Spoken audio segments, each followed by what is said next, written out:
बिस्मिल्लाहिर्रहमानिर्रहीम। रब्बिश्रह ली सदरी वयस्सिर ली अमरी वहलुल उक़दतम मिन लिसानी यफ़क़हू क़ौली। रब्बी ज़िदनी इल्मा।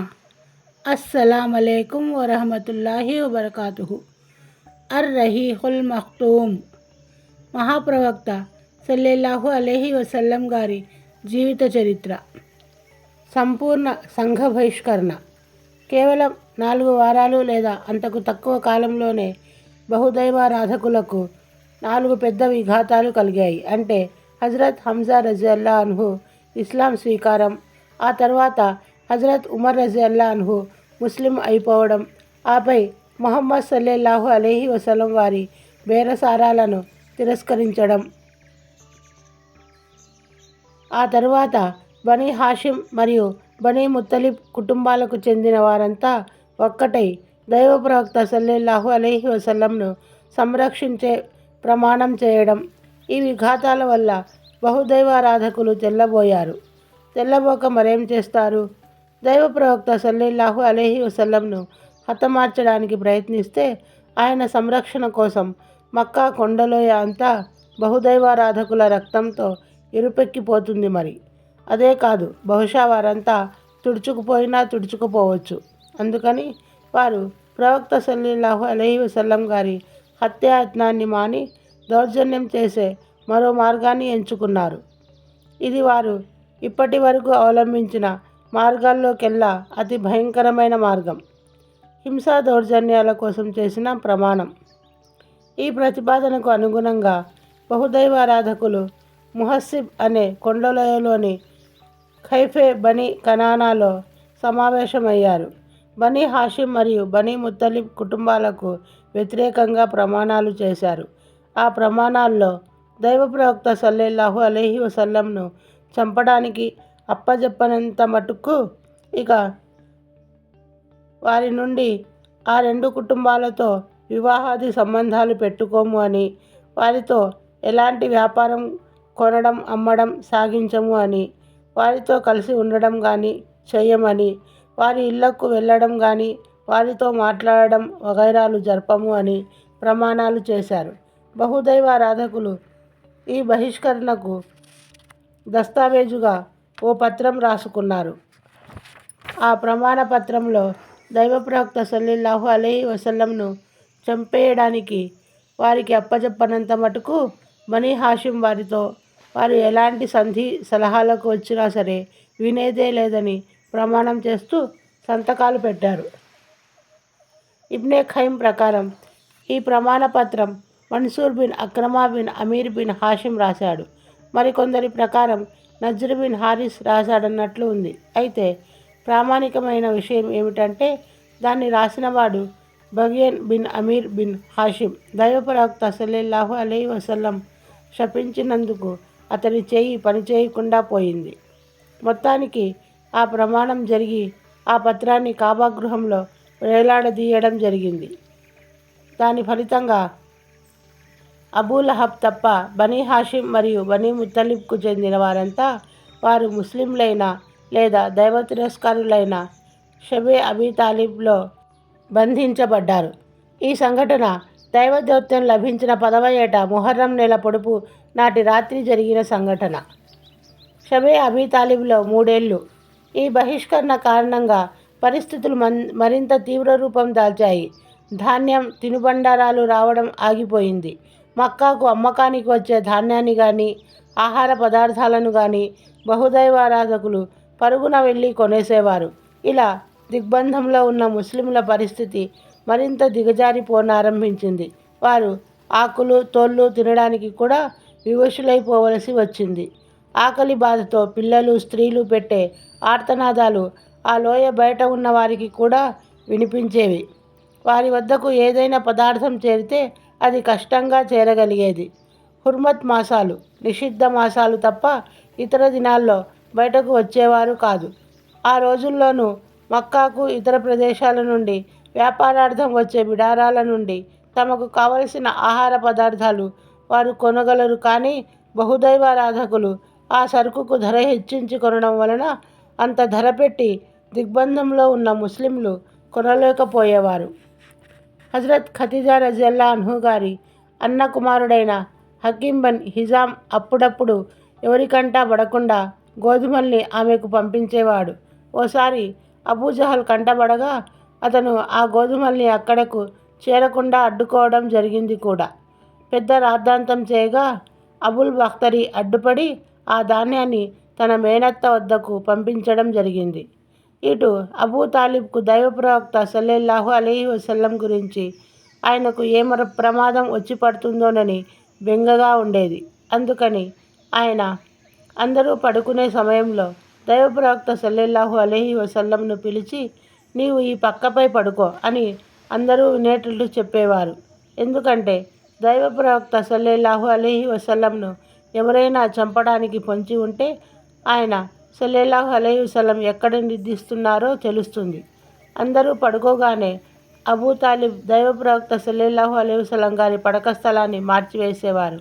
అంటే తన కుమారులు, సోదరులు లేదా సోదర కుమారుల్లో నుండి ఎవరో ఒకరిని దైవ ప్రవక్త సల్లల్లాహు అలైహి వసల్లం గారి పక్కపై పరుండబెట్టి దైవ ప్రవక్త సల్లల్లాహు అలైహి వసల్లంను అతని పక్కపై పంపి పడుకోబెట్టేవారు.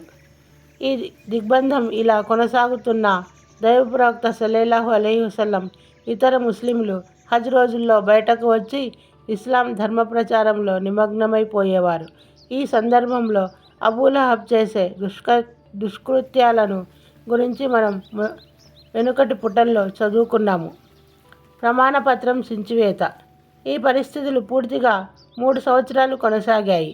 ఆ తరువాత దైవదూత శకం 10 మొహర్రం మాసంలోనే ఈ ప్రమాణపత్రం చించివేయడం, దౌర్జన్యకరమైన ఒడంబడిక అంతం కావడం జరిగింది. దీనికి కారణం ఖురైష్కు చెందిన కొందరు ఈ ఒడంబడికకు అయిష్టంగా, మరికొందరు ఒడంబడికకు అనుకూలంగా ప్రవర్తించడమే.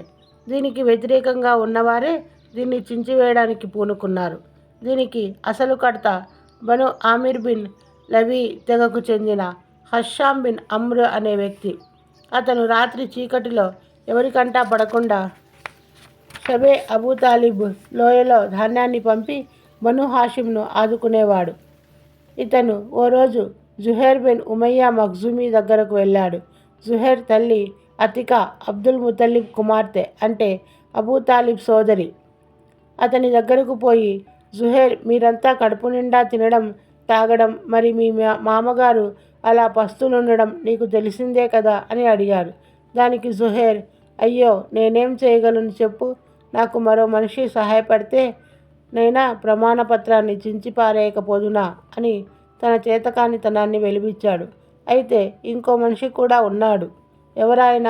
నేనే అని బదులిచ్చాడు అమ్ర్ బిన్ హష్షాం. సరే, 3వ వ్యక్తిని కూడా వెతుకు అని చెప్పాడు జుహైర్. హష్షాం నేరుగా ముతీం బిన్ అద్దీ ఇంటికి వెళ్ళాడు.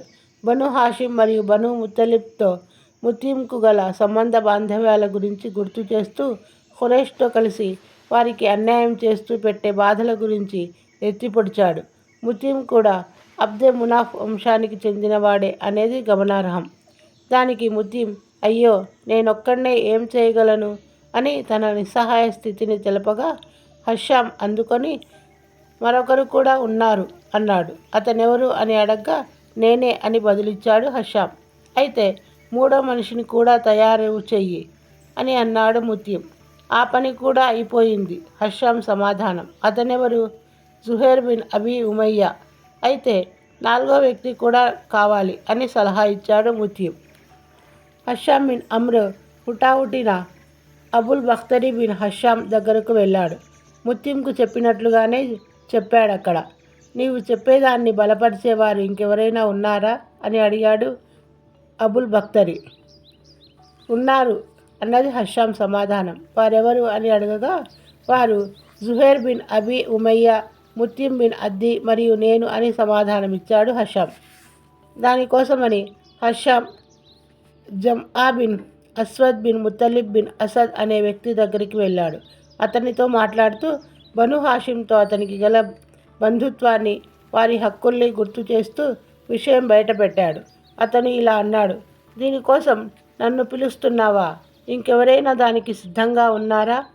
అవును అని తలూపుతూ అందరి పేర్లు చెప్పాడు హస్సం. ఆ తరువాత ఆ 5గురు హజూన్ అనే చోట సమావేశమై మనం ఆ ప్రమాణ పత్రాన్ని చించి పారేద్దాం అనే వాగ్దానాలు చేసుకున్నారు. దానికి ఓ ప్లాను పన్నుతూ జుహైర్, మొదట నేనే ప్రారంభిస్తాను అంటే మొదట దాని గురించి నేనే మాట్లాడతాను అనుకొని ఎవరిండ్లకు వారు వెళ్ళిపోయారు. తెల్లవారగానే అందరూ మామూలుగా కాబా వద్ద వారి వారి స్థానాల్లో వచ్చి కూర్చున్నారు. జుహైర్ కూడా వస్త్రధారుడై అక్కడికి వచ్చాడు. కాబా గృహాన్ని 7 సార్లు ప్రదక్షిణ చేసి ప్రజలనుద్దేశించి ఇలా అనసాగాడు. ఓ మక్కా ప్రజలారా, మనం తినవచ్చు, వస్త్రాలను ధరించవచ్చు. అటు బను హాషిం సర్వనాశనమైపోతున్నారు. వారికి ఏది అమ్మడం కానీ కొనడం కానీ జరగడం లేదు. దైవ సాక్షి, నేను చూస్తూ ఊరుకోలేను. బంధుత్వాన్ని త్రెంచేది, దౌర్జన్యాన్ని పురిగొల్పేది అయిన ఆ దుష్ట ప్రమాణ పత్రాన్ని చించివేయనంత వరకు నేను ఊరుకోను అని బిగ్గరగా చాటి చెప్పాడు. మస్జిదే హరంలో ఓ మూలన కూర్చొని ఉన్న అబూజహల్ లేచి, నీవు చెప్పేదంతా బూటకం, దైవసాక్షి, దాన్ని చించేయడం కుదరదు అని అడ్డుకున్నాడు. దానికి జమా బిన్ అస్వద్ లేచి, దైవసాక్షి, నీవే బొంకుతున్నావు. ఈ ప్రమాణపత్రం మా ఇష్టానికి వ్యతిరేకంగా రాయబడింది. అందులో ఉన్న విషయాలను మేము ఒప్పుకోం అన్నాడు. ఆ తర్వాత ముతీం బిన్ అద్దీ నిలబడి, మీరందరూ చెప్పిందే సబబు. దీనికి వ్యతిరేకంగా చెప్పేవాడు చెప్పేదే తప్పు. మేము ఈ ప్రమాణ పత్రాన్ని చించి దైవం ఎదుట మా కర్తవ్యాన్ని నెరవేర్చుకుంటాం అన్నాడు. ఆ తర్వాత హషాం బిన్ అమ్రు కూడా అలానే అన్నాడు. ఇది గమనించిన అబూజహల్, ఓహో, ఇది రాత్రికి రాత్రే నిర్ణయించుకోబడిన విషయమా? ఇది ఇక్కడ కాకుండా మరెక్కడో జరిగిన కుట్ర అన్నాడు. అబూ తాలిబ్ కూడా కాబా మస్జిద్లో ఓ మూలలో కూర్చొని ఉన్నారు. ఆయన అక్కడకు రావడానికి కారణం, అల్లాహ్ తన ప్రవక్త సల్లెల్లాహు అలైహి వసల్లంకు రాత్రే ఈ ప్రమాణ పత్రం గురించి తెలియజేయడం, ఆ పత్రంపై చెదలు పంపడం జరిగిందని, అవి ఆ దమననీతి సూత్రాలను, బంధుత్వపు తెగతెంపుల వాక్యాలు గల ఆ ప్రమాణ పత్రాన్ని తినివేశాయని, కేవలం అల్లాహ్ నామం మాత్రమే మిగిలి ఉండేటట్లు చేశాయని తెలియజేశాడు. దైవ ప్రవక్త సల్లెల్లాహు అలైహి వసల్లం ఈ విషయం తమ బాబాయికి తెలియజేశారు. ఈ విషయమే ఖురైష్తో చెప్పమనగా ఆయన, నా సోదర కుమారుడు ఈ విషయం మీతో చెప్పమని, అదే గనుక అసత్యమైతే మేము ఆయనకు మీకు మధ్యన అడ్డుగా నిలవం. మీ ఇష్టం వచ్చినట్లు చేసుకోండి. అదే నిజమైతే మీరు మా బహిష్కరణను, మాపై చేసే దౌర్జన్యాన్ని మానుకోండి అని చెప్పడానికే అక్కడికి వచ్చానని చెప్పారు. దీనికి ఖురైష్, అవును, మీరు న్యాయమైన విషయాన్నే చెబుతున్నారు అని అన్నారు. ఇటు అబూజహల్ మరియు ఇతరుల మధ్య జరుగుతున్న వాగ్వివాదం సద్దుమణిగింది. ముతీం బిన్ అద్దీ ఆ పత్రాన్ని చించేయడానికి లేచాడు. ఇంకేముంది, దాన్ని చెదలు పట్టి పూర్తిగా తినివేసి ఉంది. కేవలం బిస్మికల్లాహుమ్మా, ఓ అల్లాహ్ నీ పేరుతో అనే పదాలు మాత్రమే మిగిలి ఉన్నట్లు గమనించారు. ఎక్కడైతే అల్లాహ్ పేరు ఉందో చెదలు ఆ భాగాన్ని ముట్టుకోలేదు. ఆ తరువాత ఆ పత్రం చించివేయబడింది. దైవ ప్రవక్త సల్లెల్లాహు అలైహి వసల్లం ఇతరులందరూ షబే అబీ తాలిబ్ నుండి బయటకు వచ్చేశారు. బహుదైవారాధకులు దైవదౌత్యపు ఓ గొప్ప సూచనను అక్కడ చూశారు. అయినా వారి ప్రవర్తనలో ఎలాంటి మార్పు రాలేదు. దీని ప్రస్తావన ఈ క్రింది ఖురాన్ వాక్యంలో ఇలా ఉంది. కానీ వారి పరిస్థితి ఎలా ఉందంటే, వారు ఏ సూచనను చూసినా తమ ముఖాలను తిప్పుకుంటున్నారు. కాబట్టి బహుదైవారాధకులు ఈ సూచనను చూసి కూడా ముఖాలు తిప్పుకున్నారు. తమ తిరస్కార మార్గంలో కొన్ని అడుగులు ఇంకా ముందుకు వేశారు. అస్సలాము అలైకుం వరహమతుల్లాహి వబర్కాతుహు.